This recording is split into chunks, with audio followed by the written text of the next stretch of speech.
va commencer alors. Merci à tous ceux qui sont là en tout cas. Bonjour à tous. Je parle fort parce que j'ai pas de micro. Je suis heureuse de vous retrouver pour ce jour important de commémoration de l'armistice du 11 novembre 1918. Évidemment, j'aurais aimé pour cette première fois qui est la mienne en tant que mère, qu'il y ait un rassemblement bien plus important, qu'il y ait tous les membres de l'association des camarades de combat, représentés par messieurs Lambert et Reynaud, aujourd'hui, et que je remercie vivement d'être venus malgré une situation sanitaire bien loin de leur être favorable. Mais qui s'en étonne? Ils sont toujours présents.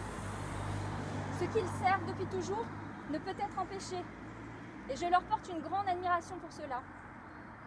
J'aurais aussi aimé qu'il y ait des enfants et leurs parents, des jeunes et des moins jeunes, tous autour de ce symbole du dévouement et du sacrifice pour la patrie. Tous accompagnés de l'équipe municipale, représentée aujourd'hui par Laurence Sarlang, Sandrine Salier, Guillaume Laroche, Denis Schumacher, Amandine Boutan et moi-même. J'oublie personne, j'espère. Tous accompagnés... non, je l'ai dit, pardon. Et dans cette situation particulière, nous allons essayer de pallier cela en proposant de filmer ce moment et de mettre ce film à disposition sur le site de la mairie. Nous sommes donc, non pas tous, mais quelques-uns, réunis pour commémorer. Commémorer, la définition du mot est intéressante. C'est conserver la conscience nationale d'un événement de l'histoire qui doit servir d'exemple et de modèle. Et je me sens particulièrement honorée d'accomplir aujourd'hui cette tâche, celle de conforter la mémoire collective, celle de transmettre cet héritage précieux qui ne doit jamais se perdre, cette conscience des générations qui nous ont précédés et qui ont chacune à leur tour construit, protégé, défendu et servi la nation. Nous sommes donc là pour célébrer ce que nos aînés nous ont légué et en prendre la juste mesure pour qu'à notre tour nous portions et défendions cet héritage avant de le transmettre aux prochaines générations. La charge est grande, l'héritage est précieux. Il faut s'efforcer d'être à la hauteur du sacrifice de ceux dont les noms vont vous être énoncés, ceux des poilus de 14-18, mais aussi à la hauteur de tous nos morts pour la France. Les temps ont changé, me direz-vous. Les guerres dévastatrices qui ont traversé l'Europe appartiennent au passé. Nous sommes en temps de paix. Et pourtant, au vu des difficultés multiples que nous traversons, des défis qui nous attendent, que ce soit au niveau sanitaire, social, économique, politique, mais aussi écologique, notre responsabilité collective est immense. Il faut juste en prendre conscience. Nous sommes ici et maintenant les détenteurs de cette mémoire puissante, de ce devoir de servir ce qui a traversé les âges, de cet absolu qu'il a fallu défendre autant qu'il nous a guidés et protégés. À notre tour donc d'être les porte-drapeaux. Nous le devons à eux, mais aussi aux générations à venir. Nous le devons aux valeurs implacables qu'il faut continuer de porter et de défendre, la liberté, l'égalité, la fraternité et la laïcité. Je vais maintenant procéder à la lecture du texte écrit par Madame la ministre déléguée auprès de la ministre des Armées chargée de la mémoire et des anciens combattants, texte qui sera lu partout en France aujourd'hui. C'était il y a un siècle. Le 10 novembre 1920, la Grande Guerre est achevée depuis 2 ans. Dans la citadelle de Verdun, Auguste Tin, soldat de 2e classe et pupille de la nation, dépose un bouquet d'œillets blancs et rouges sur le cercueil d'un soldat. Parmi tous les combattants des Flandres, de l'Artois, de la Somme, du chemin des Dames de Lorraine, de la Meuse, un de ces braves, un de ces poilus qui participa à une interminable guerre, un de ces Français qui œuvra à la tâche incommensurable de la victoire, un parmi des milliers qui est devenu le soldat inconnu. Le 11 novembre 1920, le peuple de France l'accompagne solennellement sous les voûtes de l'Arc de Triomphe. La patrie, reconnaissante et unanime, s'incline respectueusement devant son cercueil en saluant la mémoire de tous les soldats morts sous le drapeau tricolore. Quelques mois plus tard, il est inhumé. Depuis 1923, la flamme du souvenir veille nuit et jour sur la tombe. Chaque soir, elle est ravivée pour que jamais ne s'éteigne la mémoire. La sépulture du soldat inconnu est devenue le lieu du recueillement national et le tombeau symbolique de tous ceux qui donnent leur vie pour la France. Cet anonyme représente chacun de nos morts, de tous nos morts en même temps. Cette mémoire vit également dans chacune de nos communes, dans chaque ville et village de France, dans chacun de nos monuments aux morts, dans chacun des cimetières, dans nos mémoires familiales.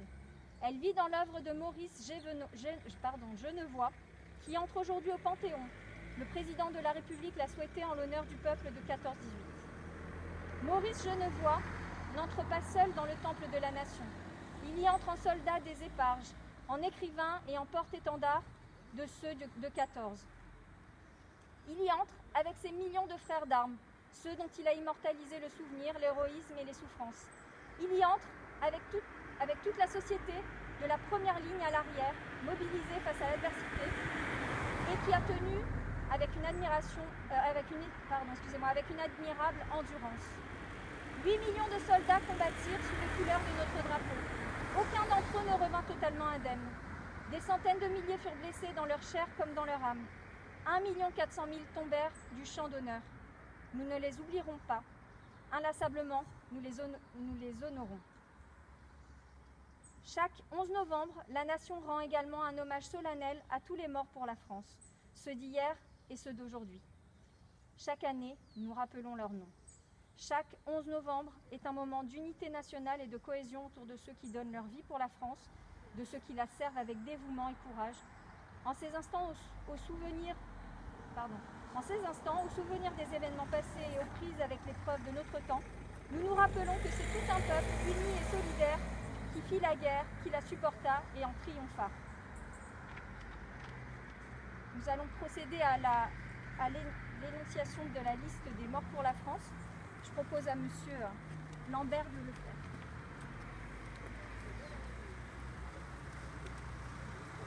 Albert Edmond. Mort pour la France. Rosard Gaston. Mort pour la France. Barrière Louis. Mort pour la France. Barrière Paul. Mort pour la France. Bernard Almond. Mort pour la France. Beyre Edgar. Mort pour la France. Brassens Odile. Mort pour la France. Caboulet Adolphe.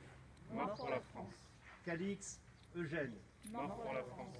Cap de Vienne Marcel. Mort pour la France. Carrère Abel. Mort pour la France. Champagne Élie. Mort pour la France.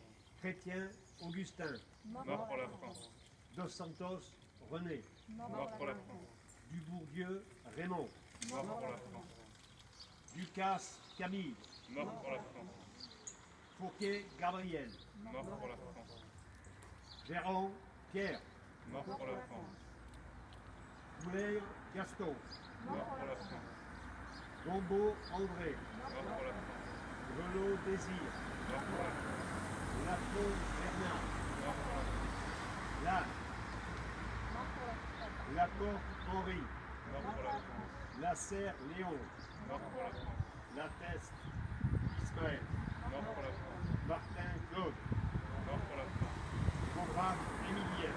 Mort pour la France. Moore Hubert. Mort pour la France. Ronat André. Mort pour la France. Pagès Raoul.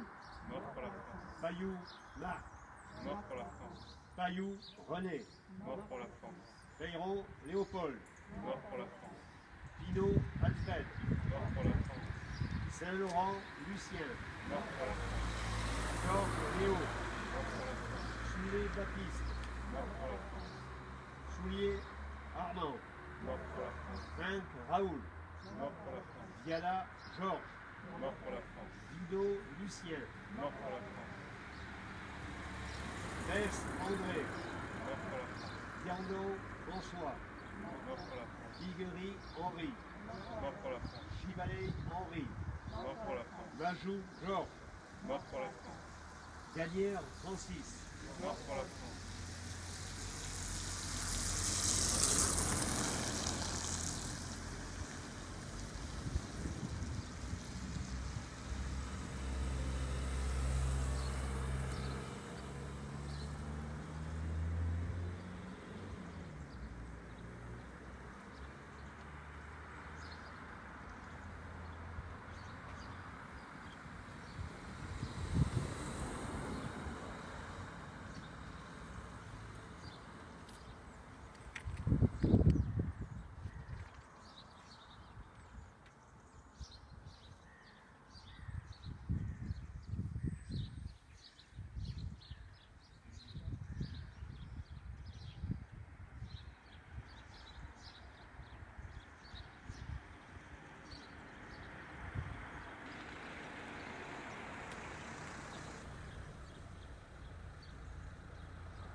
Merci messieurs, dames.